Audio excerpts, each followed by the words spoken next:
이 시간 다 같이 함께 교독한 요한계시록 11장 7절부터 13절까지 말씀 중심에서 3일 반 후의 생기라는 제목으로 하나님의 말씀 증거하겠습니다. 3일 반 후에 생기가 하나님께로부터 짐승과 더불어 싸우다가 죽임을 당한 두 증인에게 들어갔다 말씀을 하고 계십니다. 여러분, 우리가 잘 아시는 것처럼 이 3일 반 후에 들어간 생기는 3일이라는 것은 온전한 죽음이 있었다라는 것을 말하는 거고요. 그 3일 반 후에 생기가 들어갔다라는 것은 부활의 생명을 얻었다라는 것이고, 부활의 생명을 하나님께서 하나님의 두 증인에게 주신다. 그러니 죽은 것이 죽은 게 아니다. 실제로 죽었으나 산 자로서 살아가는 거고, 살아서 우리 주님을 실제로 믿는 자는 영원히 죽지 않는 그 은혜를 누리게 되는 우리들이다. 그러니 두려워하지 말고 증인된 사명을 잘 감당하라 말씀하고 계시는 겁니다. 우리 지금 딱 우리가 나팔의 경고를 지나서 제 7째 나팔이 울려지기 전, 그러니까 7째 나팔이 울려진다는 것은 이제 7가지 대접 재앙이 시작된다는 얘기죠. 그러니 우리는 전반기 3년 반, 그러니까 그 나팔 재앙을 받는 거기까지 실제로 우리는 생활을 하게 되고, 그 이후에는 부활의 생명을 받아서 하늘로 들림을 받는 것처럼 우리도 공중에서 주님을 영접하게 될 거고요. 이제 마지막 후반기 3년 반 동안의 대접 재앙들은 우리는 받지 않는다라는 것을 이렇게 분명하게 볼 수 있는 그런 장면이라고 할 수 있겠습니다. 여러분, 3일 반 후에 살아나게 되는 이 역사는 예수 그리스도께서 예표로 이미 나타내 주셨습니다. 우리는 예수 그리스도의 삶을 뒤따르는 자들로서 우리도 예수님과 같이 하나님께서 생명 살리시는 그 역사 속에 부활, 영원한 생명을 얻은 자들이고, 그것을 우리의 실제적인 삶 속에서 누려야 된다. 부활의 생명을 누리는 여러 방편들을 좀 이따가 말씀을 드리려고 하는데요. 여러분, 부활, 그것은 죽음의 고난이 없다면, 그리고 증인된 사명을 감당하여 순교자적인 마음으로 그렇게 살아가려는 애씀이 없는 한 부활의 영광을 잘 누릴 수가 없다라는 거, 여러분, 그게 중요한 겁니다. 그렇기 때문에 여러분, 우리의 남은 생애 속에서 이렇게 이 두 증인된 사명을 잘 감당하는, 여러분, 세상은 이 두 증인의 죽음을 기뻐하고 즐거워하고요. 우리는 이 땅에서 나의 두 증인이라고 일컬어지는 하나님 여호와의 증인으로 이 땅을 그렇게 잘 살아내는 우리들이 되어야 된다는 것을 이런 말씀들을 통해서 우리가 다시 한번 마음속에 새겨 들 수 있겠습니다. 오늘 이 3일 반 후에 들어가는 생기가 들어가게 되는 이 일이 있기 전 어떤 일이 있는지를 7절부터 살펴보려고 하는데요. 7절에 보니까 그 증언을 마칠 때, 그 증언이라는 것은 우리 6절까지 두 증인이 하나님께로부터 권세를 받아가지고 하나님의 증인된 사명을 감당하는 자들에게는 막 불까지도 내리고 하나님의 재앙을 선포하여 쏟아붓는 그런 일들을 해가지고 예수님을 믿지 않는 자들에게는 사실 괴로움을 주는 그런 시간들을 보내게 되었습니다. 우리 입장에서는 구원이 전파되고, 그래서 실제로 생명 사는 역사가 있는 날들이지만, 믿지 않는 사탄 마귀, 그리고 불신 영혼들, 특별히 불택자들에게는 그 시간들이 너무너무 괴로운 거예요. 믿음으로 살아가는 것도 힘들고, 자신의 욕심대로 마음껏 음란방탕하고 세월을 마음껏 쓰고 재물을 막 그냥 원하는 대로 좀 이용하고 그러고 싶은데, 그런 일을 못하게 하니, 선하게 살아야 한다고, 의롭고 경건하게 살아가야 한다고 그렇게 말하니 그런 게 싫은 겁니다. 하나님의 창조의 원리에 따라서 남자 여자만 있다고 하니 나는 성을 바꾸고 싶은데 그리고 동성애도 하고 싶은데 동성애뿐만 아니라 소아성애, 동물과도 그런 교감을 나누고 싶은데 그런 걸 못하게 하니 여러분 얼마나 괴롭겠어요. 그런 것을 하는 자들에게 대하여 그러면 안 된다라고 말하고 말이죠. 그러면 하나님의 죽으놈하신 진노가 임할 거야 라고 말하니까 해도 괜찮다고, 너의 성적 주도권이 있다고, 마음대로 해도 된다고 해야 좀 마음껏 할 수 있겠는데 왠지 모르게 자꾸만 이렇게 그냥 마음에 부담이 되고 이거 실현하면 안 되는 건가 하는 생각이 들게 하고 말이죠. 그러니까 싫은 거예요, 그것이. 그 모든 일들 속에 처음에는 이 불신자들이 또 불택자들이 마치 하나님의 그 영광스러운 복음 앞에 좀 이렇게 부복되는 그런 것처럼 보이기는 하지만 이제 7절부터가 그것이 끝이 아닌 것에 대해서 말씀합니다. 여러분 지금까지는 이제 이런 시대를 살아가고 있었고요. 자, 이제 지금 우리가 살아가는 시대는 이 7절부터의 이 시대라고 할 수가 있겠습니다. 그들이 증언을 마칠 때 무정행으로부터 올라오는 짐승이 그들과 더불어 전쟁을 일으켰다라고 말씀해요. 여러분 전쟁을 일으킨다, 이것이 우리에게 주는 교훈이 큽니다. 전쟁을 일으킨다? 그러니 전쟁 중에 있을 수밖에 없다라는 것을 여러분 짐작하시면서 당연하구나 생각하셔야 해요. 지금도 세계 곳곳에서 전쟁이 일어나고 있고요. 지금 굵직한 전쟁 두 곳에서 일어나고 있고, 그리고 뉴스에 잘 말하지 않지만 이슬람권들이 얼마나 이제 청황색 말과 같이 종교의 혼합주의를 표방하면서 평화를 외치면서 자신들의 이 코란과 또 이 모슬림, 이 이슬람의 이 아주 귀한 그런 종교가 마치 그 사회를 정말 잘 살게 할 것처럼, 평화롭게 할 것처럼 그런 미혹을 하면서 영적 전쟁 가운데 있습니다. 하나님의 창조의 법과 하나님이 만드신 천부인권, 하나님께로부터 온 이 존엄함, 이것을 아주 온전하게 무시하는 이 사회 공산주의가 이제 그 세력을 넓혀가려고 막 힘을 다하고 있어요. 전 세계적으로 이 중공군의 차이나 머니를 받지 않은 나라들이 없다고 그래요. 우리나라는 사실 삼국시대 이전부터 그 위쪽에 있는 모든 공격들과 또 흔히 말하는 중화사상, 이것을 가지고 늘 공격을 받아왔어요. 우리나라는.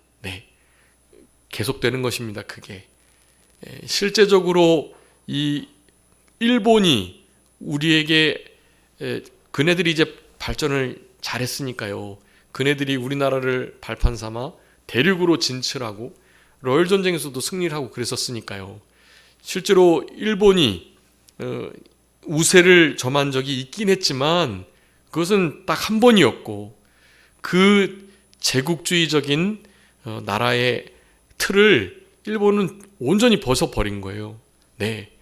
그렇기 때문에 지금 실제적으로 우리 반만년 역사의 원수는 일본이 아니라 여러분 일본도 우리 이 저쪽 동해와 또 남해를 많이 침범하고 그랬죠. 근데 그것은 이제 무슨 수로를 좀 더 찾고 또 일부 지역에서 일부에 있었던 일들이고요. 전면적으로 전쟁을 그렇게 하고 그랬던 건 아니었었단 말이죠. 실제로 그랬던 것은 대륙에서부터 다른 대륙을 이렇게 점령하기 위한 그런 이들이 우리나라를 호시탐탐 노렸다는 것, 지금도 그게 계속되고 있다는 것을 아셔야 해요. 그것을 모르니까 반일 운동, 반미 운동만 하는 거예요. 그네들은 더 이상 이 제국주의의 세력들이 아닙니다. 우리와 같은 종교의 자유가 있는 자유민주 진영들의 아주 중요한 국가들일 뿐이에요. 네, 지난날에 적이 현재 동지가 되는 거거든요. 그 전까지 그렇지만 아직까지 계속 적대적 감정을 품고 있는 나라들이 있어요, 여러분. 6.25가 그렇게 분단이 될 수밖에 없었던 이유는 중공군이 개입을 해서 그런 거예요. 처음에는 소련이 이렇게 스탈린에 의해서 공산화를 시도한 것이긴 하지만 나중에는 당연히 중공군의 개입이 있기 때문에 그리 된 거잖아요. 그 일 이후에 사실 우리나라의 역사의 면면들을 살펴보면 정말 이렇게 두려움이 들 정도로 얼마나 많은 중공군의 개입이 있었는지 몰라요. 여러분, 이제 시대가 바뀌어서 그것이 이제 드러나기 시작했습니다. 옛날 같았으면 몰랐을 법한 일들이요, 이제는 드러나는 거예요. 그런 나라 간의 전쟁이 드러나게 하시는 이유, 여러분, 다른 게 아닙니다. 자, 오늘 이 7절의 말씀처럼 무적행에서 올라온 짐승의 세력들이 전쟁을 일으킨다라는 이 영적 싸움을 표본으로 보여주고 계시는 거예요. 영적 싸움이 있다는 것을 나라의 전쟁으로, 나라 안에서의 내분으로 보여주고 계시는 거예요. 여러분, 지금 우리가 딱 그런 시대를 살아가고 있고, 여러분 죄송하지만 앞으로 더 심해질 것입니다. 그런 일들이 계속 될 거예요. 잠깐 이제 우리 계시록을 배울 건데, 잠깐 평화의 시대를 외치고 평화로움이 찾아오는 듯한 때가 와요. 여러분, 근데 중요합니다. 바로 그 세력 있죠.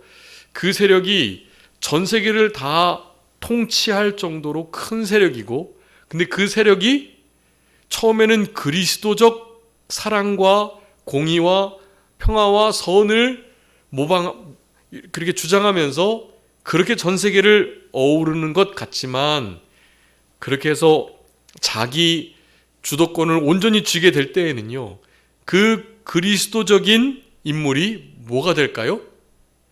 적그리스도가 되는 거예요. 그 그리스도적 인물이 적그리스도가 된다. 이것을 여러분 꼭 기억하셔야 해요. 앞으로 전쟁이 계속될 거다. 그렇지만 잠깐 평화의 시대가 찾아오는 것처럼 보일 거다. 단일 정부 혹은 단일 정부와 버금가는 능력을 가진 어떤 큰 개인이 나타나서 평화를 선포하고, 그런 의미에서 이 트럼프라는 인물이요, 그이가 평화를 너무 많이 얘기하고 있거든요. 그래서 심지어는 지난 그 대통령 때 김정은도 만나고 막 그러려고 그랬었던 거잖아요. 그리고 실제로 만나기도 하고, 평화의 무드를 그렇게 만들려고 했던 그런 인물이란 말이에요. 실제로 여러 가지 모양으로 볼 때, 그리고 그가 지금 실제로 옛날에 예수님 믿기 전에 삶은 좀 대통령 가문도 안 될 만큼 좀 너무 자유분방한 그런 인물이었긴 했는데요. 그래도 뛰어난 사업가이고 사실 탁월한 면이 있거든요. 그런데 유대인들, 메시아닉 주들을 통해서 예수 그리스도를 그가 실제로 영접하고, 진짜 본어겐 크리스찬인 것은 뭐 그렇게 확실하지 않은데, 그의 하는 말이나 뭐 이렇게 들어보면 예수님을 진짜 믿고 있는 것 같긴 해요. 어쨌든 그런 인물이 마지막 때에는 적그리스도적인 일들을 행해 나가는 것에 도구로 쓰임 받을 수 있다라는 것을 이렇게 짐작해 보면서 말이죠. 메시아처럼 드러난 인물을 우리는 절대로 신뢰하거나 따르거나 믿으면 안 되는 거예요. 여러분, 그 적그리스도는 아주 상당한 능력을 갖게 됩니다. 여러분, 그가 처음에는 그리스도의 거스림 없는 그리스도와 비슷한 모습을 하고 지내다가 반드시 때가 되면 본색을 드러내게 될 것이다. 여러분, 이것을 여러분 명확하게 기억해 주시면서, 자, 우리의 삶 속에 이제 전쟁은 이 떼놓을래야 떼놓을 수 없는 단어이라는 거 여러분 기억해 주셔야 해요. 여러분, 지금이 좀 평화롭고 뭐든지 하고 정말 괜찮잖아요, 나름. 그렇지만 우리 참된 믿음을 가진 이들은 세상을 향하여 중보하고 하나님의 나라를 이루려고, 즉 두 증인의 사명을 감당하며 살아가는 자들은요, 여러분 평화의 마음을 갖기가 어렵습니다. 늘 영적 전쟁으로 깨어 있어야 되고, 다른 사람을 위해서, 자기 자신을 위해서, 또한 가족들을 위해서, 교회를 위해서 진짜 여러분 너무너무 할 게 많아요. 막 그러니 기도를 안 하면 버틸 수가 없는 거죠. 종교개혁을 했던 루터는 그렇게 말을 했던 거예요. 너무나 급하고 너무나 중요한 일들이, 그리고 바쁘게 일이 있기 때문에 나는 더욱더 기도한다. 정말 중요한 일이 있을 때는 1시간, 2시간, 3시간 더 기도한다고 그러는 거예요. 네, 그러니 하나님의 뜻을 이루는 진짜 하나님이 기뻐하시는 일들을 그 때에 제대로 이룰 수가 있는 인물이 될 수 있었던 거예요. 여러분, 영적 전쟁을 마음 쓰면서 깨어 있지 않는 이들은 여러분 이 마지막 때의 이 두 증인의 사명을 감당하기 어렵습니다. 그렇게 감당해도 전쟁을 일으켜 이 사탄 마귀의 모든 권세를 등에 업은 이 짐승의 이 세력은요, 여러분 사실 우리가 감당하기가 어려운 세력들이에요. 오늘 본문도 말씀합니다. 네, 그 전쟁을 무적행으로부터 올라온 짐승들이 어떻게 해요? 두 증인과 그 증인들과 함께하는 이들과 더불어서 전쟁을 일으킬 거다. 그랬더니 그들을 이겼다라고 말합니다.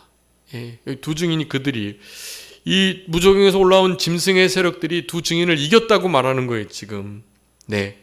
그리고 이 이김의 핵심은, 여러분 우리 다윗 왕도 어린 목동 다윗이었을 때 골리앗을 이기고 어떻게 했죠? 골리앗의 목을 쳤잖아요. 그들을 죽임으로, 적장의 목을 들어 바침으로 그렇게 승리를 확고하게 했던 거거든요. 두 증인을 이 무적행에서 올라온 짐승이 전쟁을 일으켜 죽였다라고 말씀하고, 그것은 실제로 우리 믿는 이들이, 믿음의 이 교회와 또 성도들이 죽임을 당할 것과 같은, 그리고 우리 지난 코로나 때처럼 정부에서 명령하면 교회에 더 이상 나올 수 없는 그와 같은 상황이 생기게 되는, 더 이상 교회로서의, 크리스찬으로서의 삶을 더 이상 살아가지 못하도록 하는 일이 일어나게 된다. 그것은 이런 전쟁을 통해서이다. 물론 이 영적 전쟁에서 실제로 지는 자들은 자연스럽게 아무런 일도 없지만 스스로 신앙을 멀리하고 포기하는 일이 당연히 있죠. 그렇지 않은 이들은 전쟁을 통해서 이 사탄 마귀의 세력들이 짐승을 사용해가지고 그렇게 죽이는 역사를 일으킨다라는 것을 말씀하는 겁니다. 근데 문제는 이제 이 8절이에요. 여러분 8절에 보니까 그 시체, 그들의 시체가 어떻게 됐다고요? 큰 성 길에 있겠다라고 말해요. 이 큰 성을 뭐라고 말한다고요? 8절에 보니까 영적으로는 네, 소돔이라고도 하고 애굽이라고도 한다고 합니다. 여러분, 소돔, 애굽, 그 다음에 큰 성. 여러분, 큰 성은, 성경의 큰 성을 세 정도의 나라 수도에 붙이는데요. 첫 번째는 니느웨. 두 번째는 두로가 큰 성이라 일컬어집니다. 두로, 다메섹. 두로와 또 니느웨는 아수르의 수도이죠. 그래서 그런 성들이 큰 성인데요. 그 중에 으뜸 가는 성은 바로 바벨론입니다. 바벨론. 네, 바벨론을 큰 성읍이라 일컬음 받고 있는 것이 성경에 그렇게 주로 기록되어 있어요. 그래서 여기 큰 성의 길은 당연히 바벨론 성의 시체가 이렇게 놓여져 있었다. 장사하지 못하게 하고, 왜냐하면 저 두 증인들 때문에 자기네들이 너무 괴로웠거든요. 그래서 저들이 짐승에게 져가지고 죽은 걸 보니까 너무너무 통쾌하고 좋은 거예요. 그래서 서로 자축을 하며 예물을 서로 보내고 기뻐한 거예요. 여러분, 세상은 우리 두 증인들의 죽음을 기뻐한다.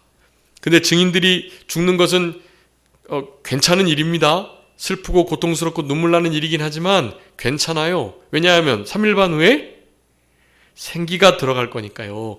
죽음으로 끝나는 것이 아니라 더 영원한 생명을 얻게 되는 과정이 그들에겐 있으니까 괜찮은 거예요. 여러분 3일반 후에 이 생기가 들어가게 되는 이 일이 있기 위해서는 전쟁을 치러야 된다.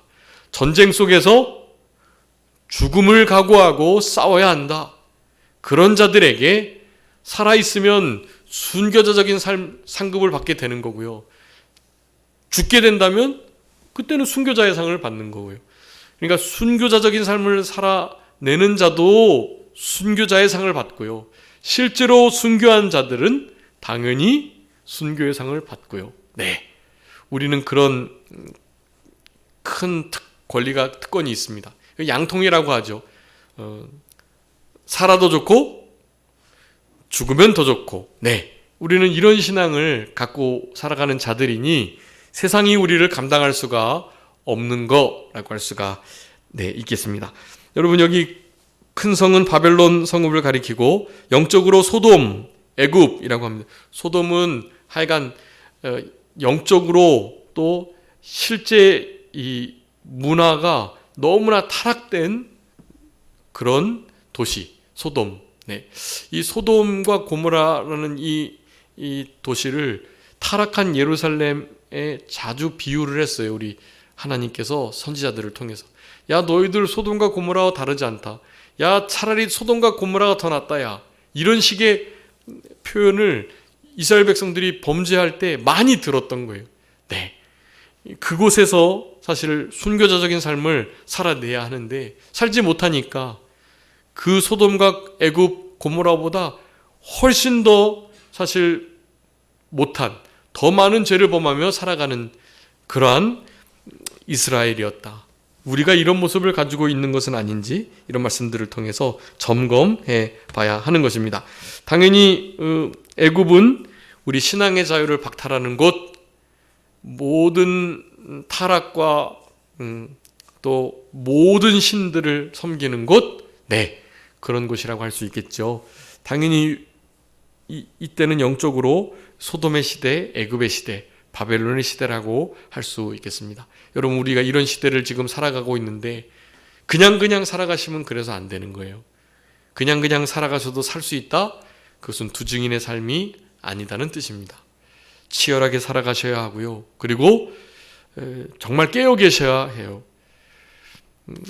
실제로 목숨을 버리는 것 이상의 각오를 가지고 몸부림하며 살아가셔야 합니다. 그런 몸부림이 우리 가정의 여러 가지 모습으로 나타나요.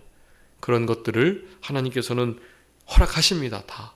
그래서 아내의 문제든지 남편의 문제든지 자녀의 문제든지 자기 자신의 문제든지 건강의 문제든지 경제적인 문제든지 또 영적인 문제든지 어떤 문제든지 하여간 하나님께서 그것을 반드시 허락하시게 우리의 신앙의 정도에 따라서 허락하시고요. 그것을 내가 어떻게 반응하느냐, 어떻게 말씀을 붙들고 그것을 기쁨으로 감사함으로 즐거움으로 믿음으로 통과해내느냐, 이것을 보시는 거거든요. 여러분 다 우리는 이런 영적 전쟁의 시대를 살아가고 있다라고 할 수가 있겠고, 여러분 특별히 그 애굽은 나일강에 생산력이 있는 남자를 다 빠져 죽이게 했었죠. 여인도 생명을 가지고 있지만 여인은 흔히 말하는 씨바지의 역할을 하는 거예요. 그러니 남자가 누구냐에 따라서 그 종족이 결정되는 것처럼 애굽 살 때에도 이스라엘 백성들을 남자를 다 죽이면 그 이스라엘 백성의 여인들은 다 자기네들의 후손을 낳는 그런 도구에 불과한 거거든요. 그래서 남자를 죽이라고 말하는 거예요. 그 남자는 실제 그 가계를 이어갈 수 있는 생명력을 가진 그런 인물들을 그렇게 남자라고 표현을 한 거예요. 그래서 남자를 다 죽이는 일들이 있었잖아요. 그것은 교회를 죽이고 성도를 죽이고 하나님의 백성들을 말살시키려는 마음을 가진 국가, 그런 국가, 이것을 말하는 거예요. 여러분 짐승 다니엘에 보면 짐승은 다 국가를 가리킵니다. 이 짐승의 세력들은 국가의 세력, 그에 준하는 단체들, 사람 다 가리키는 거예요. 그런 세력들이 우리와 더불어 영적 전쟁을, 실제적인 전쟁을 또한 일으키고, 그래서 우리를 결국 죽게 만든다. 네, 여러분, 그 상황 속에 우리의 시체들이 그 바벨론 큰 성 길에, 그리고 소돔과 같은 애굽이라 일컬어지는 그곳에 그저 널브러져 있는 그와 같은 일들이 찾아오게 될 것이다. 여러분, 참 비참한 일이잖아요. 여러분, 우리의 삶 속에 그런 일이 충분히 있을 수 있습니다. 우리 영적으로 우리가 고갈해서 번아웃 되면 그런 상태가 돼버리는 거예요. 그러니 결국 그런 자리에 놓이지 않아야 하고, 영적으로 그런 일들을 통과하고 계시다면 무엇을 받아야 할까요? 3일 반 후에 생기를 받으셔야 하는 거예요. 3일 반 후에 생기. 3일 반이라는 것은 하나님의 정하신 때가 있다는 거고, 그 때가 지난 이후, 그 때라는 것은 거의 사망 선고를 받고 죽은 것 이상으로 죽음의 고통을 겪는 상태, 네, 그런 거를 가리키는 거예요. 그런 것을 믿음으로 잘 통과하면 반드시 생기가 들어간다. 에스겔 7장에서도 마른 뼈에게 생기가 들어가가지고 군대가 되었죠. 하나님의 말씀의 능력은 그러한 것입니다. 메마른 뼈들에게 명령하면 뼈가 서로 딱딱딱 마디가 맞아서 붙고요, 힘줄이 생기고요, 근육이 덮고요, 마지막에 가죽이 덮이고, 진짜 그 사람이 기를 수 없는 막강한 군대가 되는 거예요. 하나님의 능력입니다. 그런 군대에게 생기를 명해서 생기야 그들에게 들어가라 하는 명령을 하게 되시는 거고요. 그러면 생기를 얻은 군대가 진짜 하나님의 일들을 넉넉하고 멋지게 감당하게 되는 것입니다. 네, 여러분, 오늘 이 본문의 말씀의 결론은, 그런 어려움을 겪었던 두 증인은 하나님께로부터 3일 반 후에 생기가 들어가서 저들에게 큰 영광을 얻게 됐고요. 그래서 들려 올라감 휴거를 당해서 하나님과 함께 있는 영광의 자리에 가게 되고요. 자, 남아있는 자들이 중요한데요. 여러분, 우리 지난번 9장하고 그 다음에 뒤에 또 17장에 보면 이제 너무나 큰 환난을 당할 때 사람의 태도가 두 가지로 나타나요. 자, 오늘 본문은 아까 저기 11절이죠. 구경하는 자들이 크게 두려워했잖아요. 생기가 그들 속에 들어가가지고. 그래서 12절에 보니까 큰 음성이 있어가지고 이리 와라, 올라와라 하는 말을 듣고 구름을 타고 올라갔는데 그 원수들이 그것을 구경했다 그랬어요. 자, 그런데 13절에 보니까 그때 큰 지진이 나가지고 성 10분의 1이 무너지고 지진에 죽은 사람이 7천이나 됐다. 우리 예수님이 이렇게 운명을 달리하실 때 큰 지진이 있었고, 그리고 예수님께서 부활하실 그때에도 어떻게 해요? 또한 부활의 이 역사가 있었어요. 네, 여러분, 그때도 부활한 자들이 있었습니다. 네, 그것처럼 실제로 이제 지진이 나고 또 죽은 사람이 7천, 이때 이 7천은 아주 많은 사람을 가리키는 거예요. 많은 사람들이 실제로 이런 역사들을 통해서 죽임을 당하고 큰 두려움이 엄습하는 그와 같은 시대 속에서도요, 남은 자들, 그 원수들을 가리켜요. 원수들 중에 남은 자가 하나님께로 영광을 돌리면서 그렇게 두려움을, 하나님을 향한 경외의 태도를 보였다는 거예요. 여러분, 보통은 안 그래요. 그런데 이 두 증인의 사명을 잘 감당하고 주님께로부터 이 순교자적인 마음을 가지고 사명을 잘 끝까지 감당하는 이들이 죽었다가 살아나는 역사가 있으면, 여러분, 그 장면을 통해서 어떻게 해요?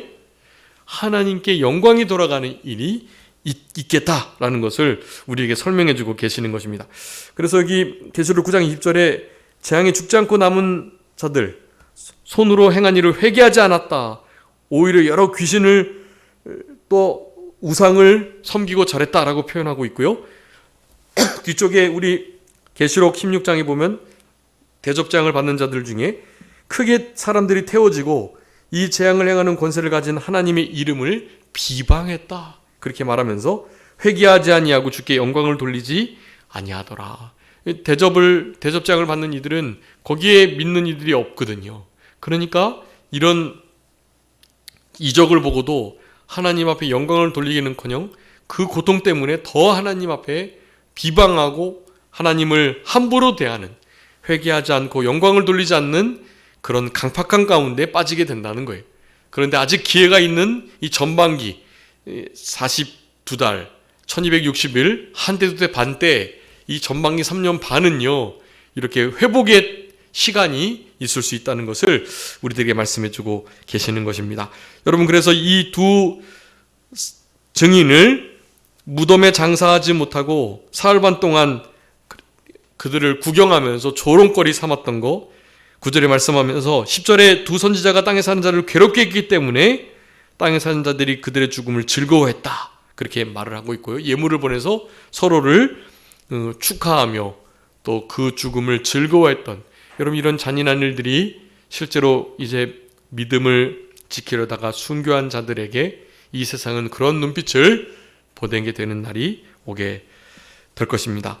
그렇지만 3일 반 후 하나님께로부터 생기가 그들 속에 들어가서 그들이 발로 일어나고 구경하는 원수들에게 크게 두려움을 가져오게 되었고, 그 두려움은 하나님께 영광을 돌리는 좋은 두려움으로 그렇게 쓰임받게 되었다라는 거. 여러분, 이 두 증인의 삶을 제대로 살아가는 이들의 사역의 성공이나 또한 그 성공적인 사역을 했다고 해서 사탄 마귀가 공격을 해서 결국 죽임을 당하는 그 죽임 속에서도, 그리고 그 죽음을 이기고 부활의 새 생명을 받은 그와 같은 때에도 모든 것이 하나님께 영광이 돌아가는 좋은 그런 삶을 인생을 살아낼 수 있다는 것을 우리들에게 말씀해 주고 계시는 것입니다. 여러분, 그래서 오늘 본문 3일 반 후의 생기, 여러분, 이 생기가 결국 하나님께 영광이 되고 우리들도 부활하여 부활의 생명으로 하나님 보좌 우편에 앉는, 하나님께로 들리워 올리움 받는 그런 복된 그 시작점이, 그 시그널이 바로 생기였다라는 거. 여러분, 우리의 삶 속에 이런 생기를 가지셔야 합니다. 여러분, 이 생기를, 부활의 생명을, 이 영생의 참된 능력을 이 땅에서 누리면서 살아가셔야 해요. 여러분, 어떻게 부활의 생명, 다시 사는 역사, 이런 것들을 조금이나마 깊이 경험할 수 있을까요? 자, 여러분, 요거 몇 가지만 살펴보고 말씀을 마치겠습니다. 여러분, 다 우리는 3년 후에 들어가는 하나님께로부터 오는 생기를 받은 사람들이라는 사실 여러분 꼭 기억해 주시고, 가장 중요한 것은 우리 신명기 지난 오전 예배 때 말씀을 함께 상고했었는데요. 우리 신명기 30장에 하늘과 땅을 불러 너에게 증거를 삼는데 생명과 사망, 복과 저주를 내 앞에 두었다 라고 말씀하고, 너희들은 살기 위해서 생명을 택하라, 그렇게 말씀을 하셨지요. 신명기 30장 19절이에요. 여러분, 우리 안에 3반 후에 들어가는 이 생기가 역사하게 되는 것은 일단 우리가 자유의지를 가지고 선택해야만 합니다. 그래, 나 생명의 길을 갈 거야, 하나님이 주시는 복된 길을 갈 거야, 먼저 결정을 하셔야 해요. 물론 사망의 길을, 화를 받는 길을 택하는 사람은 없겠죠. 그런데 실제로 생명의 길을 택하려고 하지 않는다는 데에 문제가 있어요. 사망의 길을 굳이 택하지는 않지만 선택해야 할 때 생명을 선택하지 않고 그냥 가만히 있거나 묵인하고 있거나 그냥 실제로 적극적인 선택을 하지 않으면 그거는 여러분 생명을 택한 게 아니에요. 네, 하나님께서 우리에게 요구하십니다. 두 길 중에 택하라고. 여러분, 택하지 않으면 안 택한 거예요. 네, 택하지 않으면 안 택한 거다. 말이 좀 이상한데, 택하지 않으면 그거는 택하지 않은 것과 다름이 없다는 것을 여러분 아셔야 해요. 성경은 생명을 택하라 라고 명령하고 계시기 때문에요. 네, 생명을 택하셔야 합니다. 첫 번째로 이 생기, 이 영생은, 이 참된 진짜로 우리 살리는 이 생명은, 이 영생은 다른 것이 아니라 하나님을, 우리 주님을 더 깊이 알아가는 것이라고 할 수 있겠습니다. 여러분, 삶반 후에 들어간 생기를 누리는 방편은 이렇게 말씀을 예배 가운데 함께 나누고 말씀을 통해서 하나님을, 우리 예수님을 아는 것이라고 할 수가 있겠습니다. 이 말씀 하나 읽고 말씀 마쳐야 되겠는데요. 요한복음 우리가 많이 읽었습니다. 17장 3절 한번 읽어봐 주세요. 요한복음 17장 3절입니다. 영생은 곧 유일하신 참 하나님과 그가 보내신 자 예수 그리스도를 아는 것이니이다. 아멘. 여러분, 이게 우리 심령 속에 늘 있으셔야 해요. 영생을 누리고 생기를 이렇게 생기에 반응하고 생기를 가지고 살아가는 삶은 무언가라는 것을 생각하실 때 여러분, 요한복음 17장 3절을 꼭 기억하셔야 해요. 여러분, 우리 창조주 하나님, 그리고 그가 우리에게 보내신 유일하신 진짜 우리의 구세주 메시아 그리스도 되시는 우리 예수님, 여러분, 그분을 어떻게 해요? 알아가는 것, 그분을 아는 것이 참된 생명, 영생이라고 할 수가 있겠습니다. 그래서 우리는 이 말씀을, 성경을 통해서 깊이 알아가며 그 말씀 속에 나타난 하나님과 예수 그리스도 성령님을 더욱더 분명하게 알아가는 이 일, 아는 것만큼 지키게 돼 있는데요. 그래서 생명에 들어가려면 계명을 지켜라, 마태복음 19장에 말씀했어요. 이 생명이 되는 이 말씀을 지켜내고 소중히 여기고 그것을 더 알아가려고 힘쓸 때 그것이 바로 영생, 생기를 가진 자의 삶의 모습이다라고 할 수가 있겠고요. 아까 신명기 30장 그 19절도 그렇고 6절에도 이렇게 말씀해요. 너는 내 마음과 내 자손의 마음에 할례를 베푸셨는데 마음을 다해서 뜻을 다해서 내 하나님 여호와를 사랑하게 하사 너로 생명을 얻게 하실 거다. 마음의 할례를 받은 자로 여호와 하나님을 마음과 뜻과 지혜와 힘과 정성을 다해서 사랑하는 자, 그 계명을 그렇게 지키는 자에게 하나님께서 영생을, 생명을 얻게 하셨다, 이렇게 말씀하니까요. 여러분, 이런 말씀들을 잘 아는 것이 바로 영생입니다. 안 것만큼 지켜낼 수 있고요. 그것을 잘 지켜내므로 살아있는 참된 생기를 만끽하고 누리면서 우리가 죽은 자와 같이 됐지만 3일 반 후에 하나님께로부터 들어온 이 생기의 역사가 말씀을 이렇게 사모하고 말씀을 알아가고 말씀을 통해서 순종하려고 하는 우리들에게 살아 역사하게 될 것입니다. 자, 기도하겠습니다. 살아계신 우리 아버지 하나님, 감사합니다.